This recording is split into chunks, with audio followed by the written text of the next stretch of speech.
দুর্দান্ত স্বাদের একটা রেসিপি নিয়ে আজকে চলে আসলাম।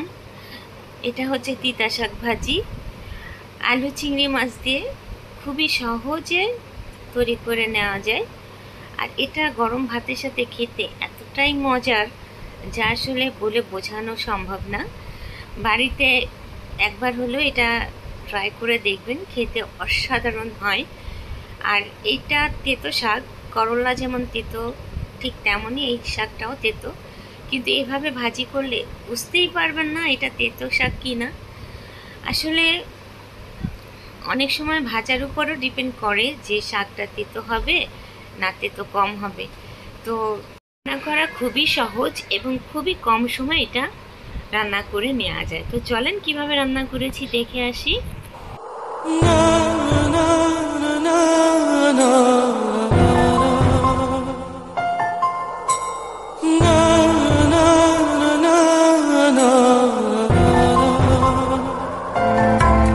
আসসালামু আলাইকুম ওয়া রাহমাতুল্লাহি ওয়া বারাকাতুহু। সবাই কেমন আছেন? আশা করি অনেক ভালো আছেন। আমরাও আল্লাহর রহমতে আলহামদুলিল্লাহ অনেক ভালো আছি। এই শাকটাকে কার কার অঞ্চলে কি নামে ডাকে আমাকে অবশ্যই কমেন্ট করে জানাবেন। আমরা খুলনার মানুষ, এটাকে তিতা শাক বলে ডাকি। তো চলেন শাকগুলো আমি বেছে নিই। শাকগুলো বেছে আমি খুব ভালো করে পরিষ্কার করে ধুয়ে নিয়েছি। ধুয়ে নিয়ে এখন আমি এখান থেকে কিছুটা শাক তুলে রাখছি আমি ভর্তা করার জন্য। আর কিছুটা শাক আমি বটির সাহায্যে আমি একটু টুকরো করে নিব, যেহেতু এটা পাতাটা একটু লম্বা লম্বা, যাতে এই লম্বা লম্বাটা না থাকে সেজন্য একটু টুকরো করে কেটে নিব। আর কিভাবে টুকরো করছি আপনারা দেখে বুঝতে পারছেন। আমি বেশ 1 ইঞ্চি পরিমাণ দূরত্ব রেখে আমি কেটে নিচ্ছি। এভাবে কেটে আমি এক সাইডে রেখে দিচ্ছি। এখন চলে আসলাম সরাসরি চুলাতে। আমি একটু আগে ভাজি করেছিলাম সেই কড়াতেই, মানে সেই প্যানেই আমি আবার এই ভাজিটাই করব। এটাতে কিছুটা তেল ছিল, আমি আবার কিছুটা তেল সয়াবিন তেল দিয়ে আমি এখানে 1 মুঠো পরিমাণ কুচু চিংড়ি মাছ দিয়ে দিয়েছি। আমার কাছে ছিল সেজন্য আমি দিয়েছি, আপনাদের কাছে যদি না থাকে তো দেওয়ার কোনো দরকার নেই। আমি এটা মিনিট খানেক তেলের মধ্যে একটু নেড়ে চেড়ে ভেজে নিয়ে এটার মধ্যে দিয়েছি কাটা পেঁয়াজ। এখানে আমি মাঝারি সাইজে 2টা কাটা পেঁয়াজ ব্যবহার করেছি, আর দিয়েছি 8 থেকে 10টা কাঁচামরিচ ফালি দিয়ে আমি এটাকে মধ্যে নেড়ে চেড়ে ভেজে নিচ্ছি। ভেজে নেওয়া হয়ে গেলে এটার মধ্যে দিয়ে দিয়েছি আমি স্বাদমতো লবণ দিয়ে নেড়ে চেড়ে মিশিয়ে দিয়ে এবার দিয়ে দিলাম হলুদ। আমি হলুদ দিয়েছি 1/2 চামচ মতো।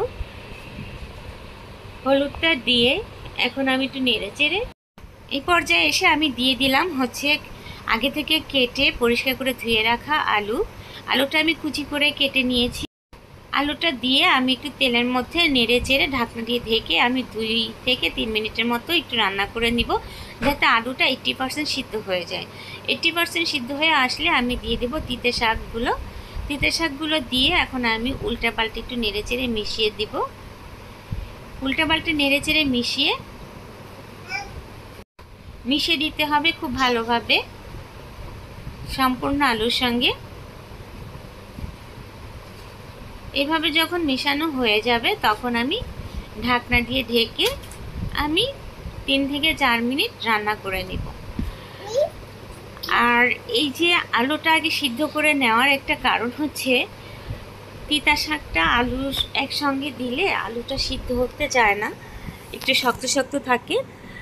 আর আলুটা আগে সিদ্ধ করে নিলে সব থেকে ভালো হয়, সেজন্যই আমি আগে আলুটা 80% সিদ্ধ করে নিয়েছি, তারপরে হচ্ছে আমি শাকটা দিয়েছি। আর শাকটা সিদ্ধ হতে বেশিটা সময় লাগে। তো দেখতেই পেলেন আমি 3 থেকে 4 মিনিট আমি ঢাকনা দিয়ে ঢেকে রেখেছিলাম, তাতেই আমার শাকটা সিদ্ধ হয়ে গেছে। বাস এখন আর করণীয় কোনো কাজ নেই, এখন শুধু হচ্ছে তেলের ভিতরে এটাকে নেড়ে চেড়ে একটু ভেজে নেওয়া। আর আমি অনেক দিন যাবত ভিডিও আপলোড করছি না, আসলে আমার ছোট বাচ্চাটা অসুস্থ, আমার মেয়েটাও অসুস্থ, পাশাপাশি আমারও ঠান্ডা জ্বর। আসলে এটা কেন লেগেছে বুঝতে পারছি না, ওয়েদার চেঞ্জের কারণে হতে পারে। আর কণ্ঠ শুনে বুঝতেই পারছেন আমার কতটা পরিমাণে ঠান্ডা লাগছে, তারপরও আমি ভিডিওতে ভয়েস দিচ্ছি। একটা ভিডিও তৈরি করতে আমাদের কিন্তু অনেকটা সময় ব্যয় হয়, সংসার সামলাই, বাচ্চা সামলে এই তারপরে ভিডিও করতে হয়। ভিডিও করার পরে তারপরে ভিডিও এডিটিং, ভিডিওতে আলাদাভাবে ভয়েস দেওয়া, এটা আসলে একটু কষ্টকর হয়ে যায়। তারপরেও চেষ্টা করি আপনাদের সঙ্গে খুঁটিনাটি ভিডিও শেয়ার করার জন্য। আর ভিডিওগুলো যদি আপনাদের কাছে ভালো লেগে থাকে তাহলে প্লিজ চ্যানেলটি সাবস্ক্রাইব করে পাশে থাকা বেল আইকনটি ক্লিক করতে একদমই ভুলবেন না। আর আপনাদের মূল্যবান মতামত আমাকে কমেন্ট বক্সে অবশ্যই জানাবেন, লাইক করবেন, শেয়ার করবেন। আর ফেসবুক পেজ থেকে যদি ভিডিওটি দেখে থাকেন তাহলে ফলো লাইক দিয়ে সঙ্গেই থাকবেন। এই যে দেখতেই পাচ্ছেন আমি এটাকে খুব ভালো করে নেড়েচেড়ে ভেজে নেব। আর এটা ভাজার একটা টেকনিক হচ্ছে, এই ভাজিটার সময় তেলের পরিমাণটা একটু বেশি দিতে হয়, যাতে করে আপনার ভাজতে সুবিধা হয়। আর এটা একটু তেল বেশি দিয়ে ভাজলে হয় কি, তিতার পরিমাণটাও কমে যায়, যেহেতু এটা তিতা শাক সেজন্য। আর আমি এটা ভাজিটা করতেছি একটু ডার্ক করে, কড়া করে ভাজি করে নিচ্ছি। আমার ভাজিটা হয়ে গেছে, চলেন আমি পরিবেশন করে দেখাচ্ছি। দেখতে কত লোভনীয় লাগছে না? একবার হলেও বাড়িতে ট্রাই করে দেখবেন। আসসালামু আলাইকুম ওয়া রাহমাতুল্লাহি ওয়া বারাকাতুহু।